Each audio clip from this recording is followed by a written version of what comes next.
The dust swirled around Maverick Kane's boots as he pushed through the saloon doors of the Copper Creek Inn. The spring of 1885 had brought more than just wildflowers to the small Montana town. It had brought whispers about the mysterious widow who lived on the hill. Seraphina Blackwood had arrived 6 months ago with nothing but a worn leather satchel and enough gold coins to buy the old Henderson place outright.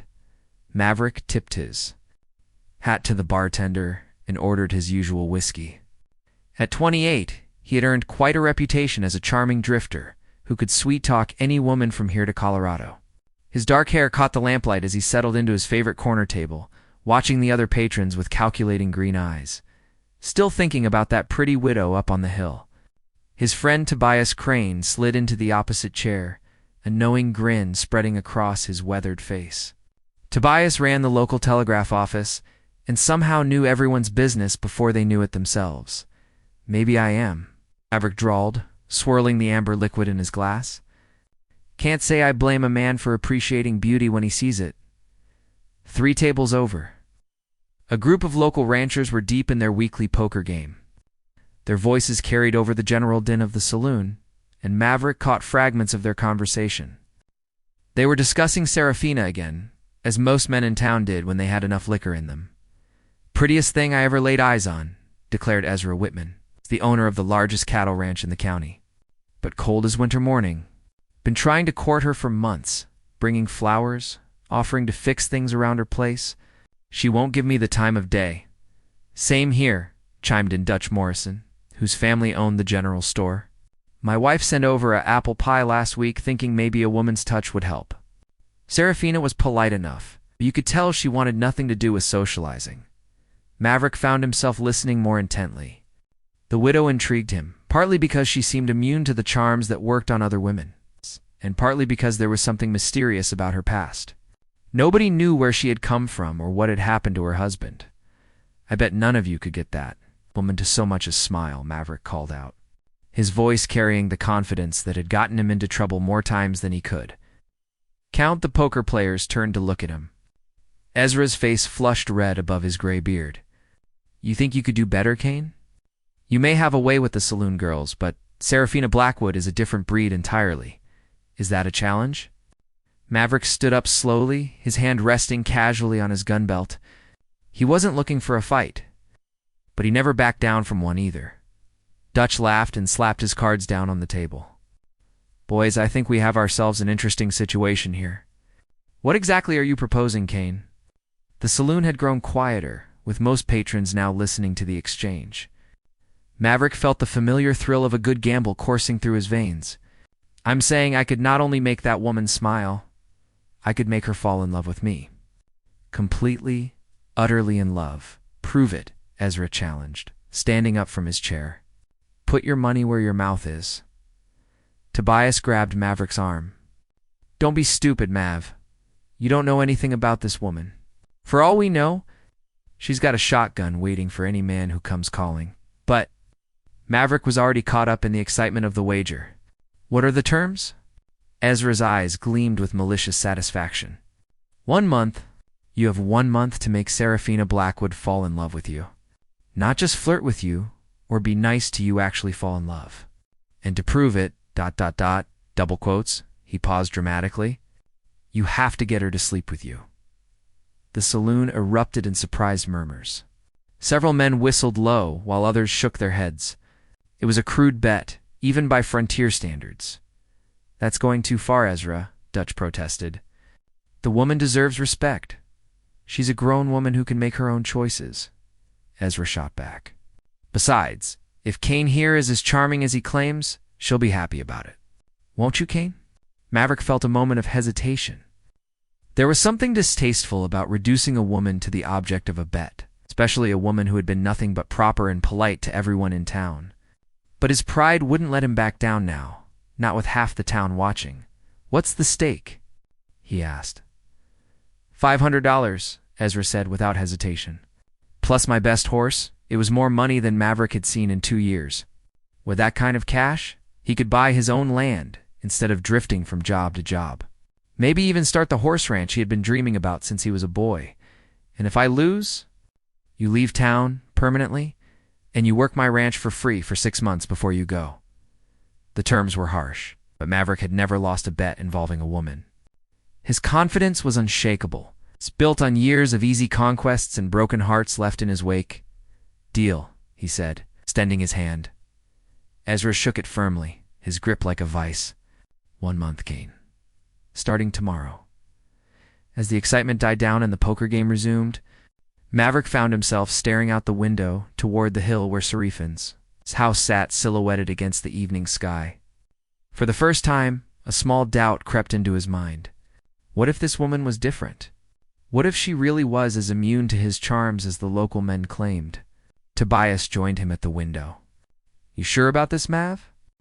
There's something about that woman that doesn't sit right with me. She's too composed, too careful, like she's hiding something." "Every woman's hiding something," Maverick replied, but his voice lacked its usual certainty. "Besides, what's the worst that could happen?" As if in answer to his question, a light flickered on in the window of the house on the hill. For just a moment, Maverick could swear he saw a figure watching the town below. Watching him. The morning sun cast long shadows across the main street as Maverick prepared for his first encounter with Serafina Blackwood.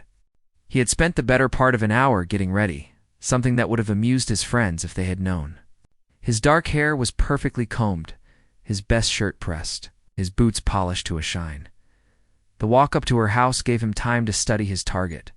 The Henderson place had been transformed since Serafin's arrival. The fence was freshly painted white. The garden was blooming with roses and lavender, and lace curtains hung in every window. It looked more like something from back east than a frontier home. Maverick knocked on the door with confidence, his most charming smile already in place. When it opened, however, he found himself momentarily speechless. Serafina Blackwood was even more beautiful up close than she had been from a distance. Her auburn hair was pulled back in an elegant twist, and her deep blue eyes seemed to look right through him. She wore a simple but well-made dress that spoke of money and taste. "Mr. Kane," she said, her voice carrying a slight accent he couldn't quite place, "I wasn't expecting visitors. Please, call me Maverick." "I hope you don't mind the intrusion, Mrs. Blackwood. I was riding past and thought I might introduce myself properly. We haven't had the chance to meet, though I've heard wonderful things about you from folks in town." Serafin's expression remained neutral, neither welcoming nor dismissive. "How thoughtful of you. Though I must say, I prefer to keep to myself. The adjustment to frontier life has been ... challenging." This was his opening. Maverick had used similar situations before to position himself as a helpful friend. "I can imagine. Where did you come from, if you don't mind me asking?" For just a moment something flickered in her eyes. Fear? Caution? It was gone so quickly he might have imagined it. "Back east. My husband and I lived in Philadelphia before." "Before he passed? I'm sorry for your loss. It must have been difficult to leave everything behind and start over." "Yes, it was." She stepped back slightly, her hand gripping the doorframe. "Was there something specific you needed, Mr. Kane?" Her formality was like a wall between them, but Maverick wasn't deterred. "Actually, I noticed your fence could use some repair work on the south side. The wood's starting to warp from the weather. I'd be happy to fix it for you. That's very kind. But I can manage my own affairs." "I'm sure you can, but there's no shame in accepting help from a neighbor. Besides, it would give me something useful to do. I'm between jobs at the moment." Serafina studied his face for a long moment, as if trying to read his true intentions. Finally, she nodded slightly. "If you insist on helping, I suppose I can't stop you. But I insist on paying you for your time. No payment necessary. Just being neighborly, I prefer to keep business arrangements clear. Mr. Kane, I'll pay you the standard rate for fence work." Her insistence on formality was starting to puzzle him. Most women, especially lonely widows, would have welcomed his attention with more warmth. Instead, she treated him like a tradesman. "Fair enough," he agreed. "I'll start this afternoon if that suits you. That would be fine. I'll have some tools available if you need them." As she started to close the door, Maverick played his next card. "Mrs. Blackwood, I hope you don't think I'm being too forward, but you must get lonely up here by yourself. If you ever want some company for dinner or just conversation, I'd be honored to oblige." This time, her reaction was more pronounced. Her face went pale and she gripped the door handle so tightly her knuckles went white. "I appreciate the offer, but I'm quite content with my own company. Good day, Mr. Kane."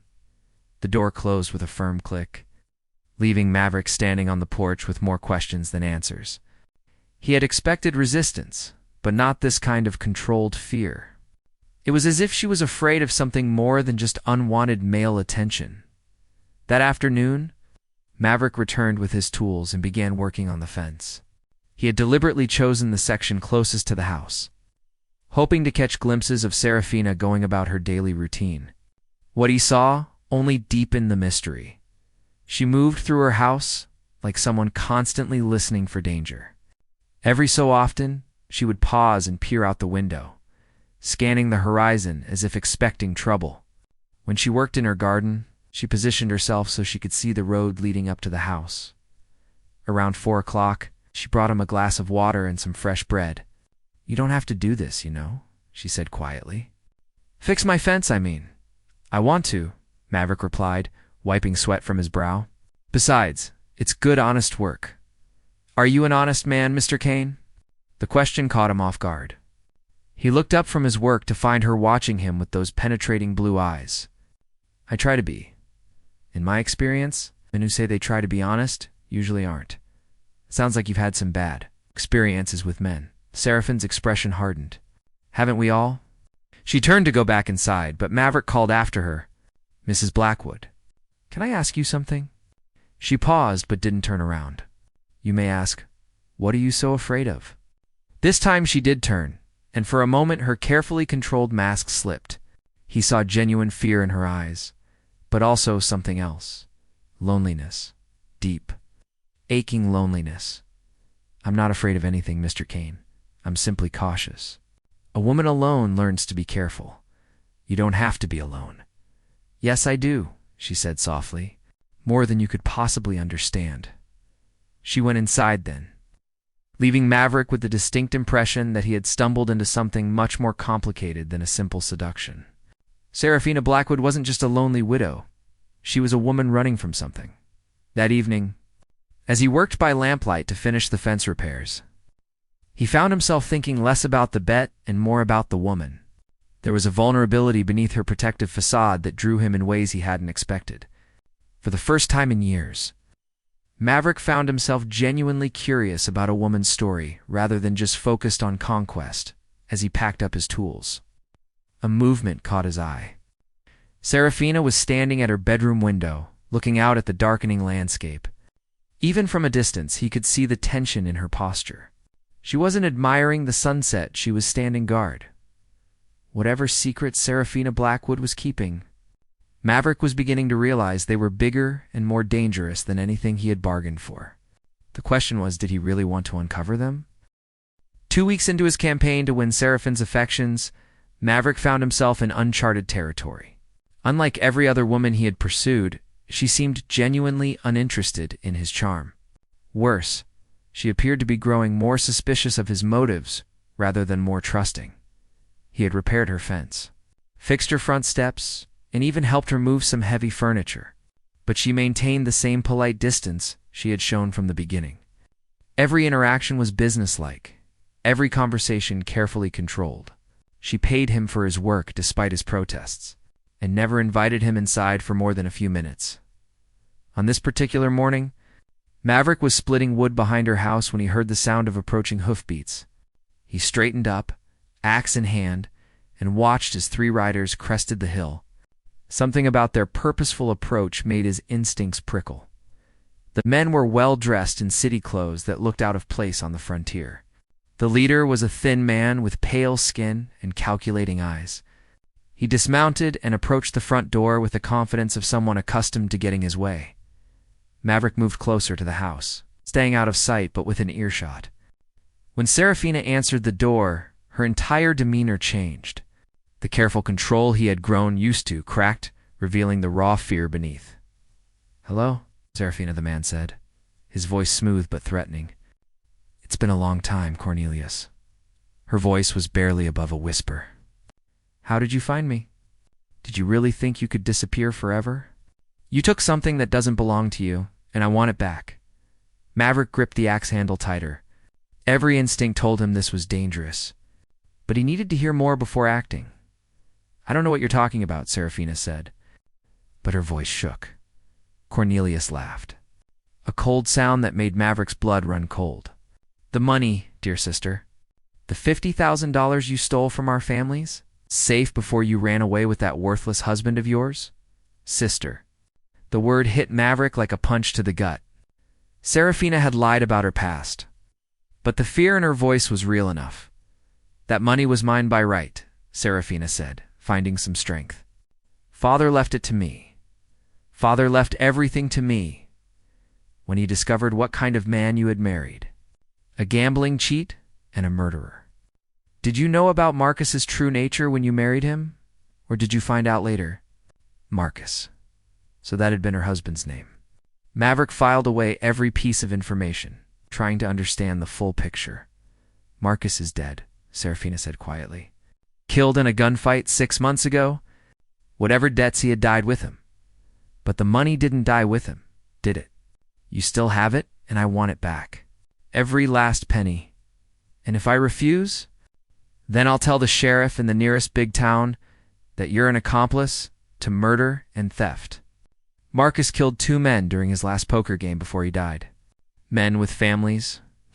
Men whose deaths you could have prevented if you had turned him in instead of running away with him. Maverick's mind raced. If what this man was saying was true, Serafina was not just a widow fleeing a bad marriage, she was potentially a fugitive from justice. I didn't know, Serafina said, and now she was crying. I didn't know what he had done until after he was dead. I found the bodies myself, Cornelius. I've been living with that nightmare for months. Then you understand why I can't just let this go. Return the money, and I'll consider the matter closed. Keep it, and I'll make sure you hang alongside Marcus's memory. There was a long silence. Maverick found himself holding his breath, waiting for her answer. I need time to think, she finally said. You have until tomorrow at sunset. I'll be waiting at the hotel in town. Cornelius remounted his horse. Don't try to run again, Serafina. I'll find you wherever you go. Next time I won't be so generous with terms. The 3 riders disappeared down the hill, leaving Serafina standing in her doorway like a broken doll. Maverick waited until they were completely out of sight before approaching her. Mrs. Blackwood. She spun around, her face streaked with tears. When she saw him standing there with the axe still in his hands, fresh fear flickered in her eyes. How much did you hear? She asked. There was no point in lying. Enough to know you're in serious trouble. She sank down onto her front steps. All pretense of composure finally abandoned. Then you know I'm not who I pretended to be. Maverick set down the axe and sat beside her, careful to leave some space between them. Want to tell me the whole story? Why would you care? You barely know me, because I'm supposed to be seducing you for a bet, he thought. But the words wouldn't come. Looking at her now, seeing her genuine terror and despair, the bet seemed not just cruel, but impossibly trivial. Maybe I care more than you think, he said instead, and was surprised to realize he meant it. Serafina looked at him searchingly. My real name is Serafina Montgomery. I'm from a wealthy family in Boston. My brother Cornelius inherited everything when our father died. Father had secretly promised me $50,000 as my inheritance. When I married Marcus against the family's wishes, Cornelius refused to honor father's promise. So, you took it. I took what was rightfully mine. But Marcus? I thought I knew him, but I was wrong. He was charming and handsome and exciting, everything a sheltered rich girl dreams of. I didn't know he was also a cheat and a killer. What happened in the end? He was shot down in Tucson after cheating at poker. The men he had killed earlier caught up with him.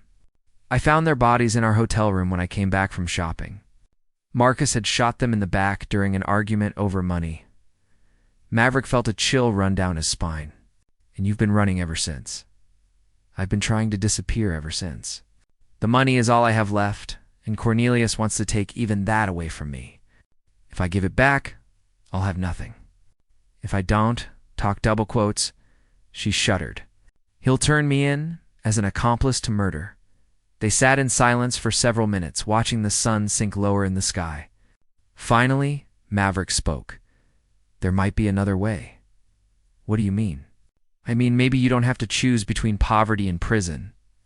Serafina turned to look at him, hope and skepticism warring in her expression. "What are you suggesting?" "I'm suggesting that Cornelius Montgomery might not be as smart as he thinks he is." That evening, Maverick found himself in the most unusual situation of his life. Instead of planning his next move to seduce Serafina, he was planning how to help her escape her brother's trap.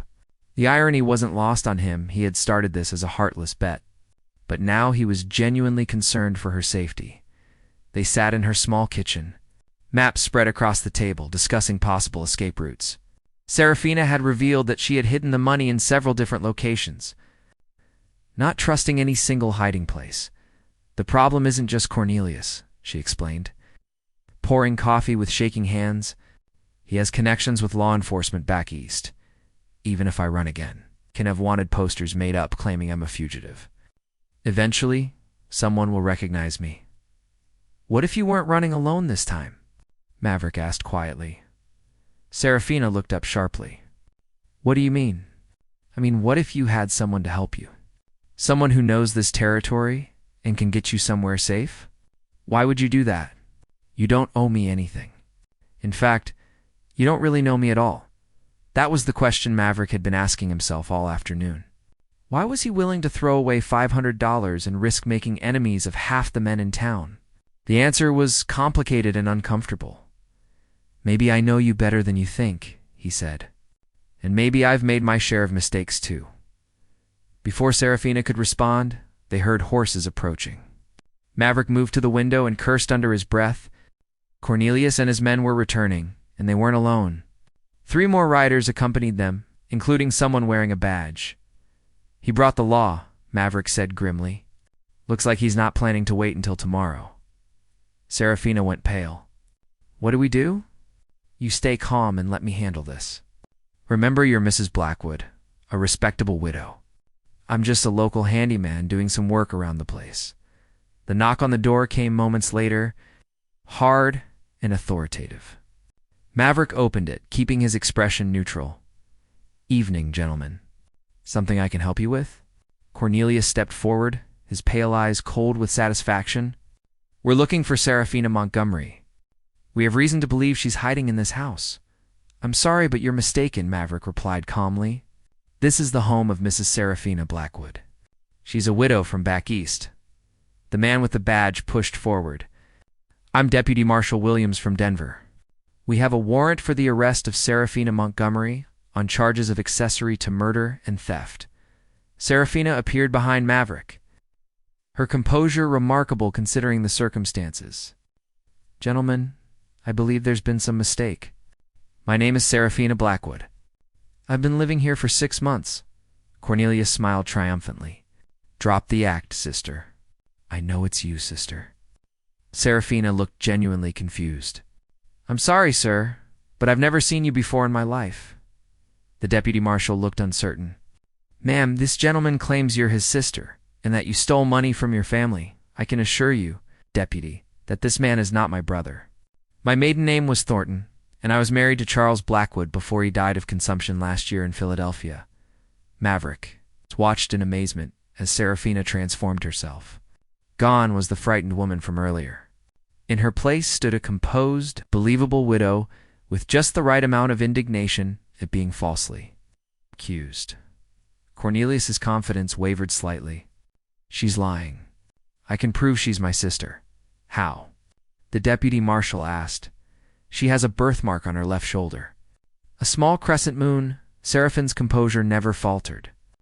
"I'm afraid you're mistaken, sir. I have no such birthmark." "Then you won't mind showing us?" Cornelius pressed. The deputy marshal looked uncomfortable. "Now, hold on.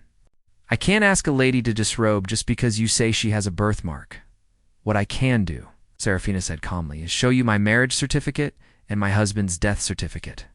They're both properly notarized and filed with the county." Clerk She disappeared into the house for a moment and returned with an official-looking document.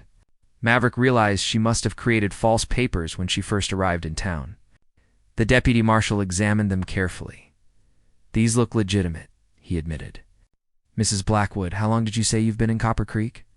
6 months next week. I can provide references from several townspeople who can vouch for my character and my story. Cornelius was growing agitated. This is ridiculous. I know my own sister, sir, the deputy marshal said firmly, unless you have more proof than a claimed family resemblance and an alleged birthmark. I can't arrest this woman. These documents appeared to be in order. Check with the hotel registry in town, Maverick suggested helpfully. Mrs. Blackwood stayed there when she first arrived. The clerk will remember her. It was a calculated risk. Maverick was betting that Serafina had been careful enough to register under her false name, and that the hotel clerk wouldn't remember enough details to contradict her story. The deputy marshal nodded. That's a reasonable suggestion. We'll verify your story, Mrs. Blackwood, but for now, I'm satisfied that there's been a case of mistaken identity. Cornelius's face flushed red. This isn't over, he said directly to Serafina. I know who you are. I'll prove it. I'm sorry you've confused me with someone else, Serafina replied coolly, but I would appreciate it if you didn't harass me further. As you can see, I'm just a simple widow trying to build a quiet life. After the men rode away, Serafina collapsed into a chair, her hands shaking. That was too close. He'll be back, and next time he'll have more proof, maybe, Maverick said. But you bought us time. The question is, what do we do with it? Serafina looked at him with a mixture of gratitude and confusion. Maverick, why are you helping me? What do you get out of this? It was the question he had been dreading. How could he tell her that he had originally approached her because of a crude bet? That he had planned to seduce and abandon her for money? Looking into her eyes now, seeing the genuine trust beginning to form there. The truth seemed impossible to speak. Let's just say I don't like bullies, he said instead. And your brother strikes me as the worst kind of bully. He is, she said quietly. He always was. Even when we were children, Cornelius enjoyed having power over people, and we make sure he doesn't get power over you. Serafina studied his face in the lamplight. You're not what I expected when I first met you. What did you expect? Another man looking to take advantage of a woman alone. Instead, you're right. Searching for words. You're someone I think I could trust. The weight of her words hit Maverick like a physical blow. She was beginning to trust him, maybe even care for him, and it was all built on a lie. For the first time since making the bet, he felt genuinely ashamed of himself. 3 days after Cornelius's failed attempt to have Serafina arrested, Maverick found himself in the most complicated situation of his life. During the day, he helped her prepare for another possible escape. But at night, he faced the increasingly uncomfortable reality of his original motives. The bet deadline was approaching, and the men in town were starting to ask pointed questions. About his progress, the breaking point came when Tobias cornered him outside the Telegraph office on a Thursday morning. So how's the great seduction going? His friend asked with a knowing grin. Ezra's been asking around, wondering if you're making any progress with the widow. Maverick felt his stomach clench. It's going fine? Fine? That's not very specific. You've got less than 2 weeks left, and from what I hear, she's still treating you like hired help. These things take time. Tobias studied his face carefully. Mav, you're not getting cold feet, are you? I mean, I know this bet was crude, but you've never been one to back down from a challenge. I'm not backing down from anything. Because Ezra's been telling everyone in town that you're going to fail. He's already planning what he'll do with that $500. Says he might buy himself a new stallion. The casual mention of the money made Maverick feel sick. Somewhere along the way, he had stopped thinking about Serafina as the object of a bet and started thinking of her as, what? A friend. Something more? That afternoon, he found himself at her house again, supposedly checking the repairs he had made to her porch railing. In reality, he was trying to work up the courage to tell her the truth about how their relationship had started. You seem distracted today, Serafina observed, bringing him a glass of lemonade. Is everything all right? Just thinking about things. She sat down beside him on the porch steps. Something that had become a comfortable routine over the past few weeks. Want to share what's troubling you? This was his opening.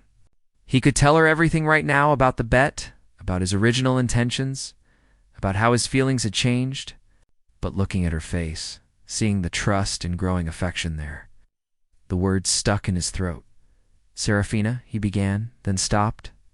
"Yes? What would you do if you found out someone had lied to you about something important?" She was quiet for a long moment, watching a hawk circle overhead. "I suppose it would depend on why they lied. People lie for different reasons. Some lie to hurt others, some lie to protect themselves, and some lie to protect the people they care about." "What? If someone lied because they were ashamed of their real reasons for doing something, that's the hardest kind of lie to forgive," she said softly, "because it usually means they knew what they were doing was wrong." Maverick's heart sank. Before he could respond, they heard the sound of approaching horses. This time, it wasn't Cornelius. It was Ezra Whitman and two of his ranch hands. "Afternoon, Kane," Ezra called out as he dismounted. "Mrs. Blackwood." "Mr. Whitman," Serafina replied politely, though Maverick noticed her tension immediately return. "I hope you don't mind the intrusion." "Ma'am, but I was hoping to have a word with Kane here." "Business matter, of course," Serafina said, rising. "I'll leave you gentlemen to your discussion." As soon as she was inside, Ezra's demeanor changed completely. "Time's running out, Kane. You've got 10 days left to win your bet. And from what I can see, that woman still treats you like the help." "The bet's going fine," Maverick said through gritted teeth. "Is it?" "Because my sources tell me she's been having some trouble with mysterious visitors. Law enforcement, even. Makes a man wonder what kind of woman we're really dealing with here." Maverick's blood ran cold. If Ezra knew about Cornelius and the deputy marshal's visit, how many other people in town had heard about it? "I don't know what you're talking about." Ezra smiled coldly. "Come now, Kane. In a town this size, everything gets around eventually. The question is, does this change our bet? I mean, if the woman's some kind of criminal fugitive, that might make your job easier or harder, depending on how you look at it." "She's not a criminal," Maverick said firmly. "How can you be so sure? You've known her for what, 3 weeks? People can hide all sorts of things, especially desperate people." One of Ezra's ranch hands, a man named Jeremiah Cross, leaned forward in his saddle. "Maybe we should call the whole thing off, boss. If there's law enforcement sniffing around, we don't want to get mixed up in whatever trouble she's in." "Nonsense," Ezra replied. "A bet's a bet. Besides, if Kane here is getting cold feet, he can always forfeit now and save us all some time." The challenge in Ezra's voice was unmistakable. Maverick knew that backing down now would follow him for the rest of his time in this territory. But more importantly, he realized that he couldn't abandon Serafina, not when she was in real danger. "The bet stands," he said quietly. "Good, then. You won't mind proving you're making progress. I want to see some evidence that the widow is falling for your charms."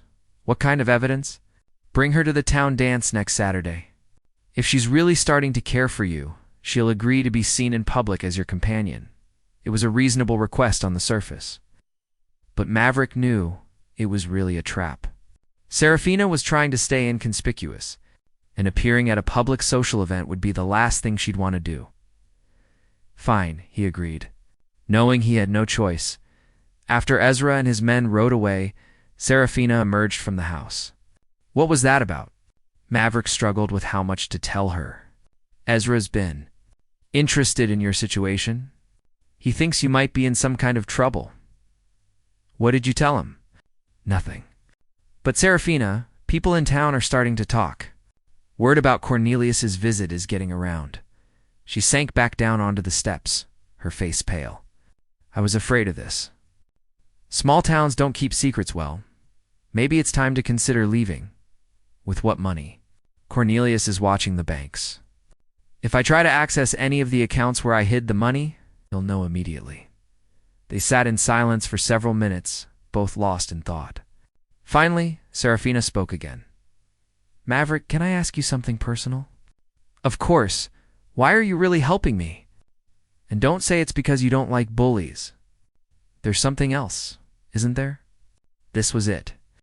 His chance to tell her the truth, but as he opened his mouth to confess about the bet, He found himself saying something entirely different. Because I care about you. The words surprised him as much as they surprised her. But as soon as he said them, he realized they were true.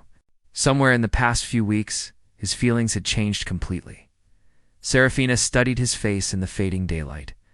Do you mean that? Yes, I do. She was quiet for a long moment. Then, to his surprise, she reached over and took his hand. I care about you too.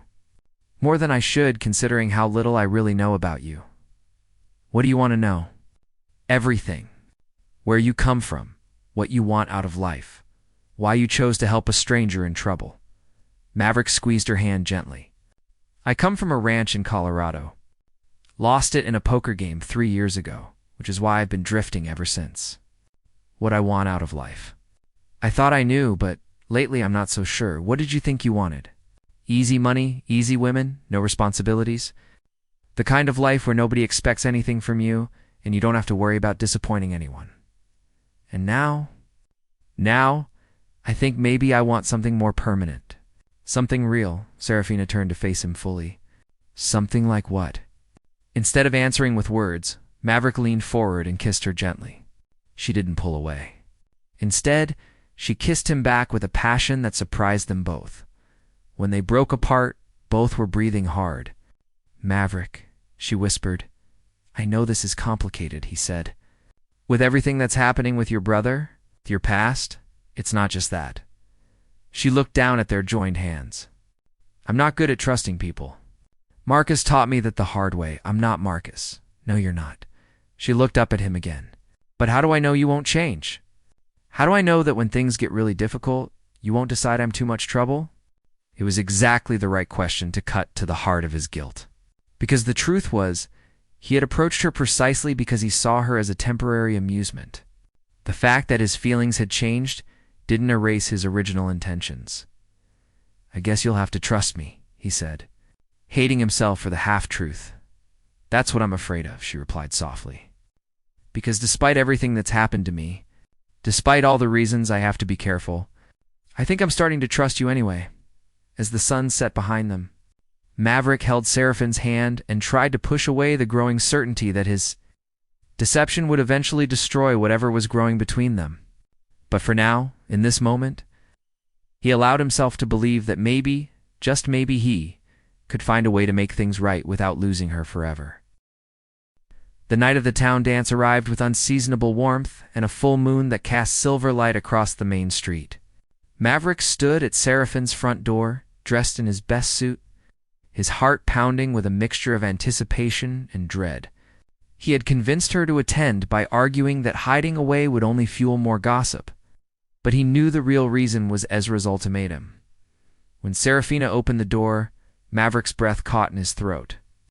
She wore a deep blue dress that brought out her eyes, and her auburn hair was arranged in an elegant style that framed her face perfectly. She looked beautiful, but he could see the tension in her shoulders.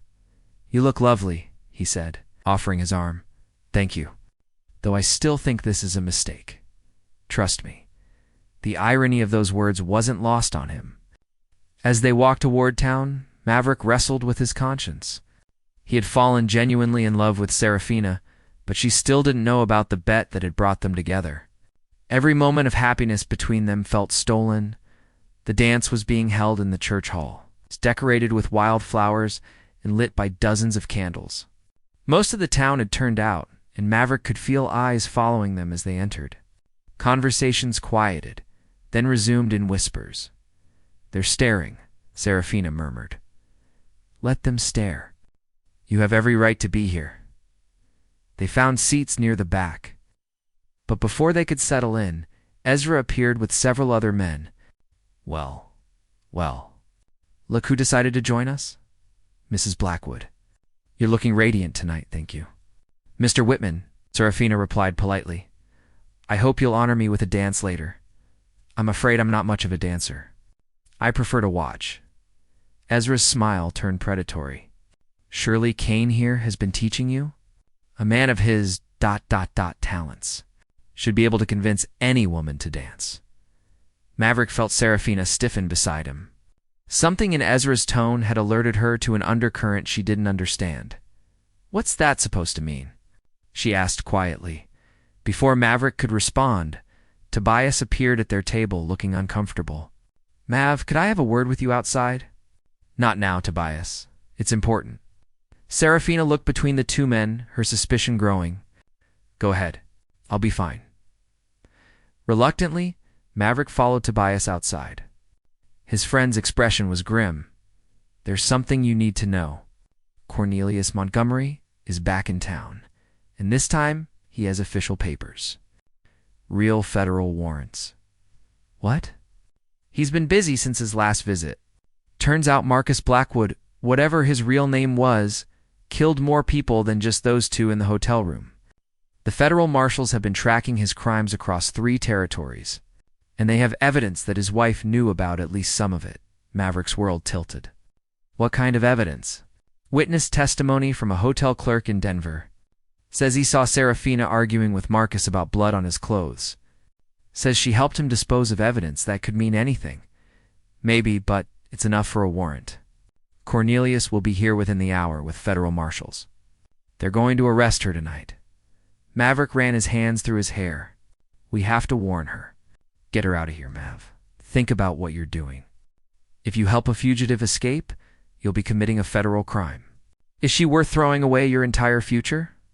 Before Maverick could answer, they heard a commotion from inside the hall. Through the windows, they could see Serafina standing in the middle of the dance floor, surrounded by a group of men. Even from outside, her distress was obvious. They rushed back inside to find Ezra holding court, regaling the crowd with his version of recent events. Double quotes. And that's when the deputy marshal said she was probably lying about her identity. Makes you wonder what other lies she's been telling. That's enough, Maverick said sharply, pushing through the crowd. Double quotes. Ah, Kane. Just in time. We were discussing your lady friend's interesting past. Seraphine's face was white with humiliation and fear. Maverick, I want to leave now. Of course, he took her arm, but Ezra stepped in front of them. Now hold on. The night's young and we're all having such an educational conversation. For instance, did you know that Mrs. Blackwood here might not be a widow at all? Word is, her husband was a wanted killer. The crowd murmured with excitement. Small towns thrived on scandal. This was the biggest thing to happen in Copper Creek in years. You don't know what you're talking about, Maverick said dangerously. Don't I? Then maybe you can explain why federal marshals are riding into town as we speak. Looking for a woman matching her exact description, Serafina gasped, her hand flying to her throat. How do you know that? Ezra's smile was triumphant. Because I sent word to them myself.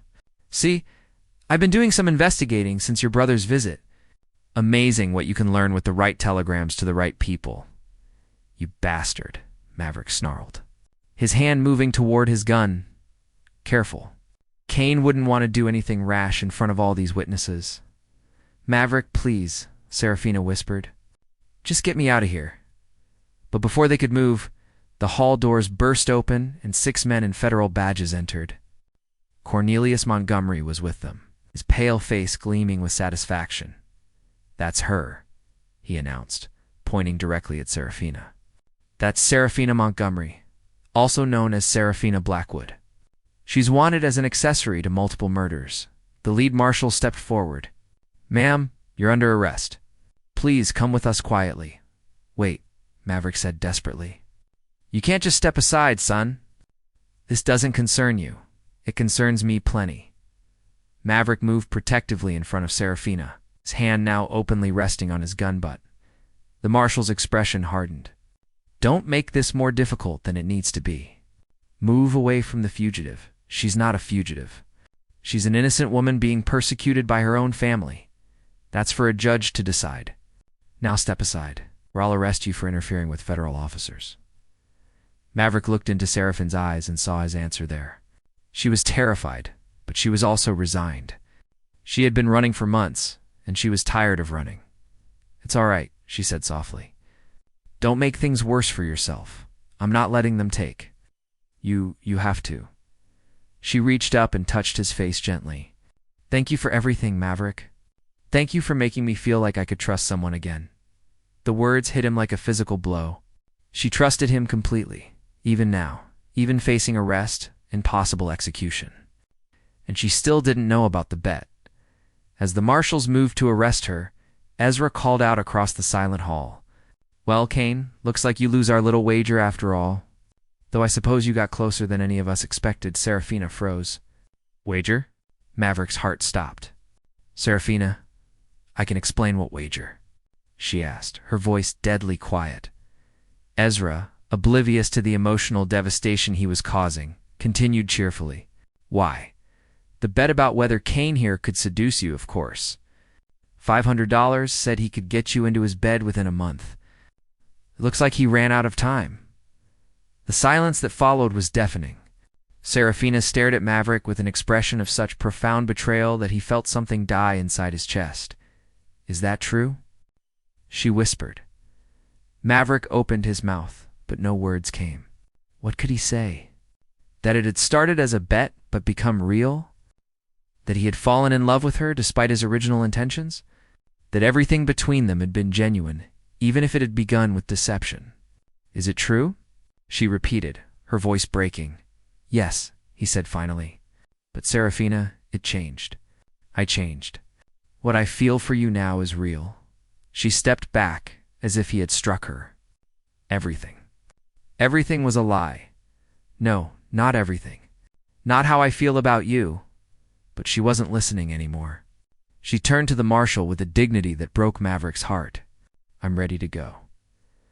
As they led her away in shackles, Serafina didn't look back once. Maverick stood in the middle of the silent hall, surrounded by the entire population of Copper Creek, and realized that he had just lost the only thing that had ever truly mattered to him. And the worst part was, he had no one to blame but himself.